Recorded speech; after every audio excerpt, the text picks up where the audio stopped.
Assalamualaikum warahmatullahi wabarakatuh. Selamat datang di channel Dambiri Story. Tentunya masih bersama Mas Dam di sini. Kali ini Mas Dam akan melanjutkan cerita tentang Tahun Baru di Hutan Terlarang bagian 3. Gak usah berlama-lama lagi, langsung saja kita masuk ke dalam ceritanya. Mingkar ming purengang kala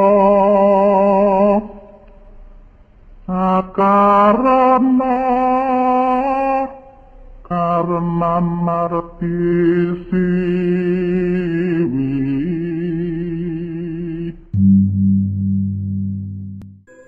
Kim buru-buru menutup jendela tendanya. Bayangan lelaki itu mendekat. Cahaya senter yang ia bawa mengarah ke tenda Kim. Jantung Kim mulai berdetak kencang. Tangannya merogoh sebuah semprotan air mata dari dalam tas untuk jaga-jaga kalau lelaki itu menyerangnya. Ia berdiri di depan tenda Kim. Siluet badannya terlihat jelas karena malam itu cahaya bulan menyinari hutan. Kim melihat bayangan golok dari dalam tendanya. Ia segera mengambil hetra radio untuk membangunkan teman-temannya. Lelaki itu mengacungkan golok seperti hendak menghantamkannya ke tenda. Tapi sesaat sebelum golok itu diayungkan, seekor anjing menggonggong dari kejauhan, membuat lelaki itu langsung bergegas lari. Kim menghembuskan nafas lega. Ia hampir saja berteriak dan meminta tolong. Syukurlah lelaki misterius itu pergi. Ia bangun dan meringsut ke jendela tenda, membuka resleting jendela, melirik ke kanan. Lelaki itu benar-benar sudah pergi. Malam semakin larut, ia pun memaksakan diri untuk tidur. Keesokan paginya, G sudah bisa berjalan lagi walau tertati-tati. Luka di kakinya mengering. Mereka berkemas dan melanjutkan perjalanan kembali, masuk ke dalam hutan. Kali ini Heru menyarankan agar lebih hati-hati, karena bisa jadi masih ada ranjau lainnya di hutan ini. Wisnu, lu tahu nggak? Semalam ada cowok bawa golok nyamperin tenda gua. Ujar Kim yang berjalan gontai di belakang Wisnu. Sesekali Kim membetulkan posisi kacamatanya. Rambutnya yang sebahu dicat pirang menyerupai artis Korea ia ikat ke belakang. Serius lu? Wisnu berhenti dan menoleh pada Kim. Iya, dia hampir aja ngebacok tenda gua.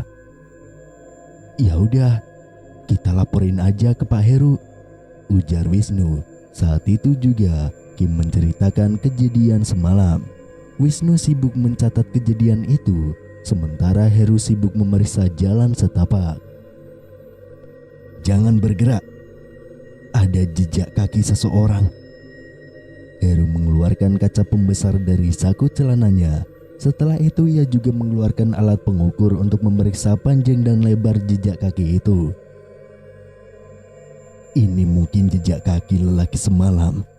Umurnya kisaran 30-40 tahun. Jejak kakinya masih basah. Kita bisa ikuti perlahan dan tetap siaga. Heru mengatur barisan. Langkah kaki yang mereka ikuti keluar dari jalan setapak dan masuk ke semak-semak. Di atas rumput yang basah masih ada bercak lumpur bekas injakan kaki seseorang. Mereka masuk ke dalam semak-semak itu, melewati pepohonan yang akarnya besar. Daun-daun kering berserakan di mana-mana. Suara monyet menyala panik melihat kedatangan orang asing. Semakin mereka masuk ke dalam hutan, cahaya matahari semakin meredup karena tidak bisa menembus daun-daun pohon besar yang lebat. Lihat, ada kelinci. Kim menunjuk ke arah pohon jati. Di sana ada seekor kelinci yang tengah mengunyah dedaunan. Jangan berisik, Kim, desis Bri dari depan. Guys, ada rumah tuh. Heru menunjuk sebuah rumah yang terlihat sangat tua. Wah, kita bisa istirahat di sana, Pak Heru, ucap Kim. Kemudian mereka berjalan dengan penuh hati-hati menuju rumah tua. Dan secara tidak sengaja, kaki Heru menabrak sebuah tali yang membentang di hadapannya. Ia terkejut lalu menoleh ke arah rekan timnya. Sebuah bola kayu besar meluncur dari arah kanannya, menghantam tubuh Heru hingga terpental beberapa meter dari tempatnya berdiri. Tubuhnya kemudian terbanting ke batang pohon jati. Darah mengucur dari mulutnya. Bola matanya memerah sambil melotot ke atas. Tubuhnya bergetar. Saat berayun, balok kayu itu bukan hanya mengenai tubuhnya, tapi juga mengenai kepalanya. Ia sekarat. Heru terengah-engah nafasnya satu-satu, kemudian ia meninggal di tempat. Balok kayu yang menghantam tubuhnya sangat keras, badannya memar, kepalanya juga berdarah karena saat berayun balok itu menghantam kepalanya juga. G menangis terisak-isak melihat pemimpinnya mati, sedangkan Bri masih tidak percaya dengan apa yang dilihatnya. Langit semakin mendung, sebentar lagi hujan akan turun. Kim mengecek denyut nadi Heru. "Pak Heru sudah meninggal," kata Kim sambil memasang wajah ketakutan. Wisnu terlihat panik. Ia tidak menyangka kalau pekerjaan ini sangat berbahaya. "Pak Bri, sebentar lagi mau turun hujan. Sebaiknya kita bawa jenazah Pak Heru ke rumah itu." "Iya, kamu benar." Wisnu membantu atasannya menggotong jenazah Heru, sementara Kim berjalan dengan susah payah karena menyeret 2 koper sekaligus. Mereka masuk ke dalam rumah. Terlihat pintu rumah tua itu sudah lapuk dimakan rayap. Lantainya pecah di sana-sini. Tidak ada perabotan apapun di dalamnya. Kosong melompong. Debu pekat menempel pada dinding ruangan. Mereka membaringkan jenazah Heru di atas lantai. G masih menangis terisak-isak. Ia punya banyak kenangan dengan pemimpinnya. Mereka sudah bekerja bersama-sama lebih dari 5 tahun, memecahkan puluhan kasus kriminal, dan sekarang ia tidak menyangka kalau Heru gugur saat bertugas. "Sekarang bagaimana?" tanya Bri. "Besok kita pulang saja. Hutan ini sangat berbahaya," jawab G sambil mengusap air matanya. Ia masih meratapi jenazah pemimpinnya itu. Bri mengangguk setuju. Ia merogoh HP-nya bermaksud untuk meminta bantuan pada perusahaan agar menjemputnya ke hutan. Namun sayangnya tidak ada sinyal sedikit pun. Hal itu dikarenakan karena mereka masuk terlalu dalam ke hutan. Bri berdecak kesal. Ia memeriksa seluruh ruangan, memastikan keamanannya. Untungnya sumur di rumah itu masih berair, tapi tidak ada alat untuk menimbanya. Hanya ada ember kecil yang tergeletak di samping bangunan sumurnya. Bri membuka tas, merobek-robek pakaian, kemudian diuntai menjadi tali. Ia ikatkan tali itu pada pegangan ember dan mulai melemparkannya ke dalam sumur. Setelah berhasil mengangkat air ke permukaan, Bri membasuh wajahnya beberapa kali dengan air, kemudian memandangi wajahnya sendiri dari pantulan air dalam ember. Seketika ia mengerutkan dahi, menampakkan wajah kecewa akan kematian Heru. Bri kemudian mendongakkan kepala sambil menutup matanya, mencoba untuk tenang. Ia celupkan sebuah kain ke dalam ember lalu memerasnya. Kain itu ia gunakan untuk membersihkan lantai yang kotor. Tapi sesaat sebelum hendak kembali ke ruangan utama, ia melihat sebuah lubang di pojokan sumur. Itu sebuah lubang bawah tanah berbentuk lingkaran. Ada tangga yang terbuat dari bambu menjulur ke dalam lubang. Bri penasaran lantas masuk ke dalam lubang itu dengan hati-hati. Semakin masuk ke dalam semakin gelap. Kedua kakinya meraba-raba anak tangga, karena kalau salah langkah ia bisa terjatuh. Selang beberapa saat akhirnya tiba di dasar. Ia menemukan sebuah ruangan yang cukup luas. Ada banyak buku yang tertata rapi di raknya. Foto 5 orang lelaki berseragam biru terpajang di dinding. Meja kerja yang terlihat masih kuat walau penuh dengan debu. sebuah lampu canting yang diletakkan di atas meja menyala dengan tenang, menerangi seluruh ruangan walau tidak terlalu terang karena lampunya kecil. Bisa dibilang hanya remang-remang saja. Ada kursi ayun di samping rak buku, juga 2 ekor tikus bermain-main di atas kursi itu. Bri melangkah untuk memeriksa sekeliling ruangan, tapi tiba-tiba kakinya menyenggol sesuatu. Itu perangkap besi yang menggigit kaki G kemarin. Masih ada bercak darah kering di sela-sela besi perangkapnya. Bri mulai curiga, dan benar saja ia mendengar suara lirih seseorang perempuan di sudut rak buku dekat dengan meja kerja. "Tolong!" Buru-buru Bri mendekat ke sumber suara. Ia melihat sesosok wanita sedang meringkuk sambil memeluk kedua kakinya di pojokan rak buku.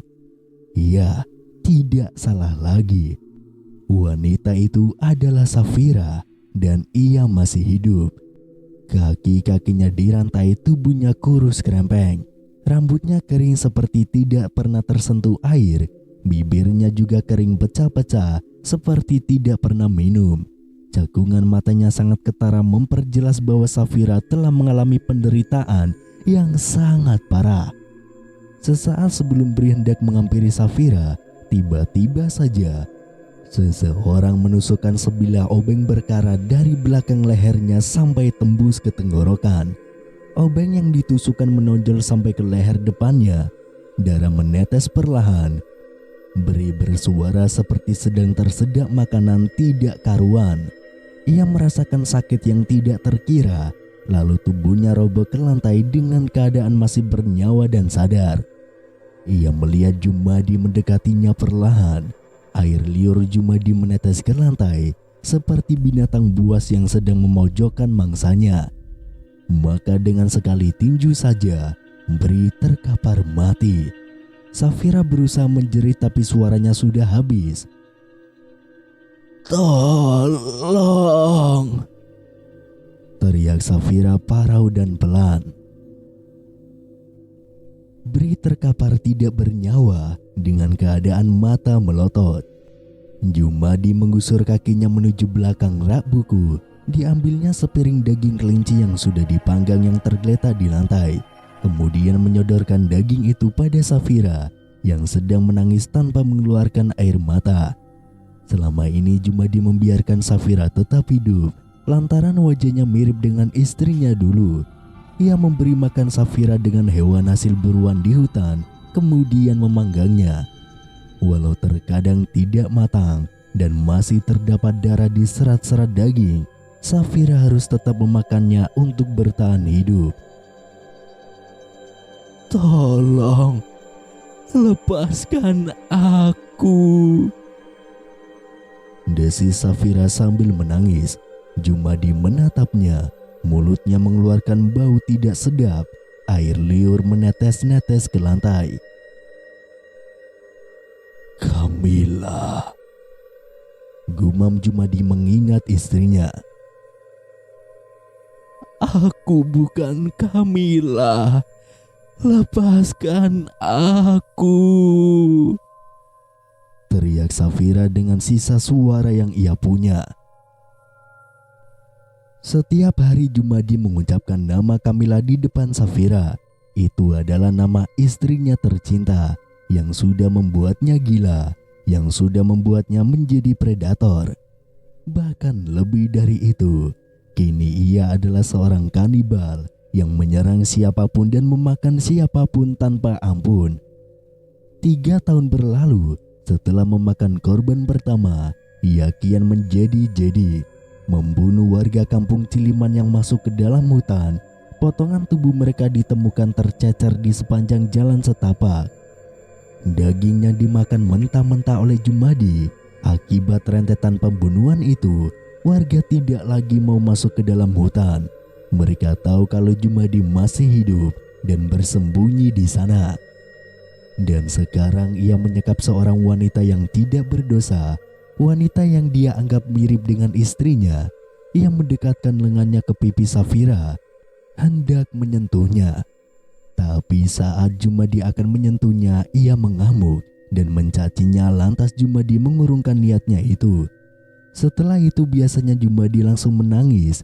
Mungkin ia teringat kejadian saat cekcok dengan istrinya dulu. Dan benar saja, kini ia duduk di atas kursi sambil menangis terseduh-seduh di hadapan lampu canting. Ingatannya melesat-lesat ke masa lalu, tentang rumah tangganya, tentang istrinya, tentang tetangganya yang selalu ramah padanya. Saat ia sedang menangis, tiba-tiba terdengar suara samar-samar dari atas. Itu suara seorang perempuan yang memanggil-manggil nama Bri. Segera Jumadi meraih goloknya yang sudah ia asah, lalu naik ke permukaan dengan perlahan. Kim, G, dan Wisnu panik mencari Bri. G menyuruh anggotanya untuk berpencar ke seluruh ruangan, juga halaman rumah. Mereka tidak menemukan lubang bawah tanah karena Jumadi sudah menutupnya rapat-rapat.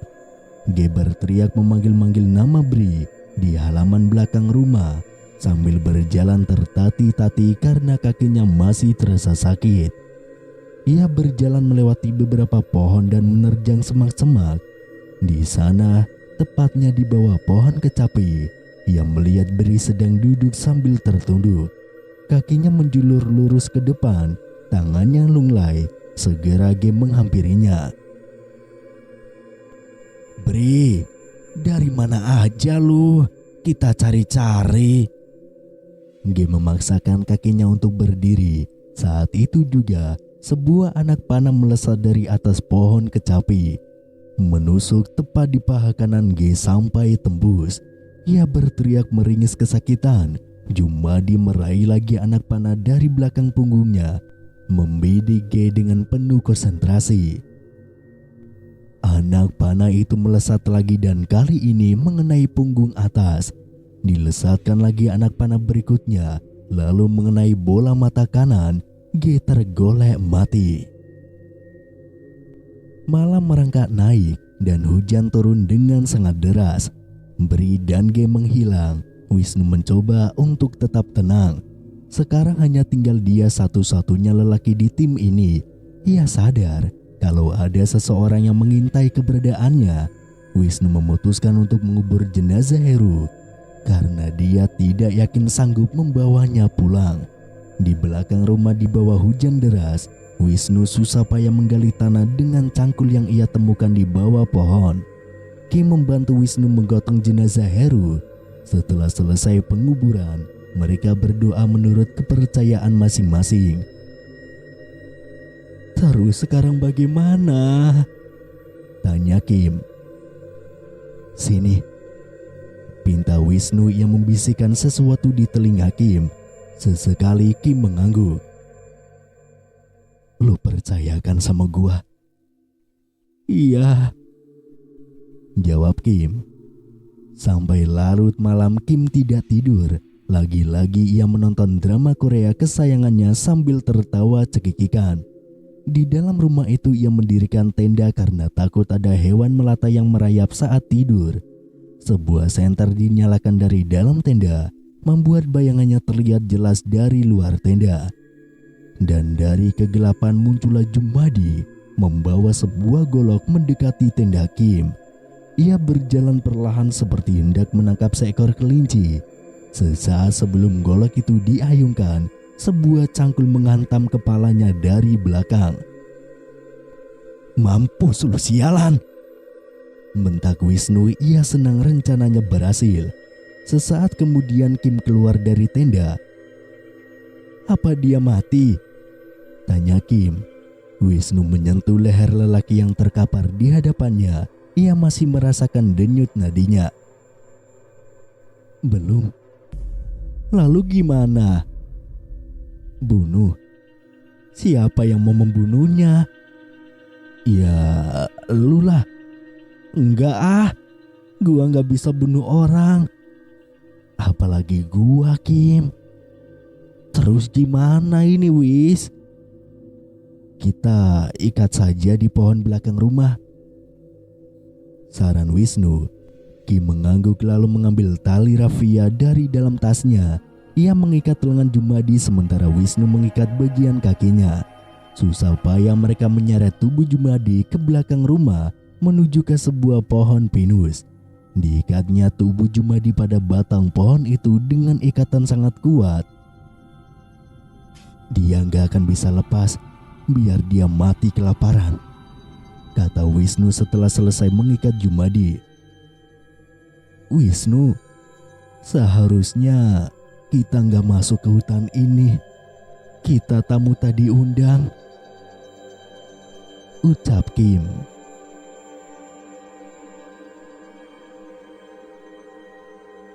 Bersambung.